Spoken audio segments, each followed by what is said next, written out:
നിങ്ങൾ പുതിയ ഉടമ്പടിയിലാണോ?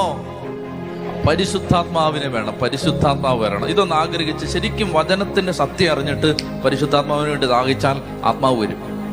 അതൊരു കാര്യം നിങ്ങൾ മനസ്സിലാക്കിയിരിക്കുക. അത് ഞാൻ ഒരു സാധനം പറഞ്ഞുതരാം.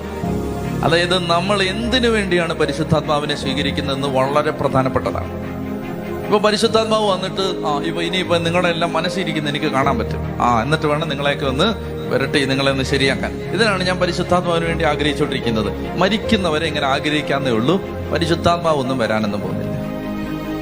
എന്നാൽ ഒരു വ്യക്തി ആഗ്രഹിക്കുകയാണ്, കർത്താവെ എനിക്ക് പാപം ചെയ്യാതെ ജീവിക്കണം, കർത്താവെ എനിക്ക് വിശുദ്ധ ജീവിതം നയിക്കണം, കർത്താവെ എനിക്ക് നിന്നെ സ്നേഹിക്കണം, കർത്താവെ എനിക്ക് നിന്റെ വചനം അനുസരിക്കണം, എനിക്ക് പറ്റുന്നില്ല എൻ്റെ കർത്താവെ, എനിക്ക് പരിശുദ്ധാത്മാവിനെ തരാവോ?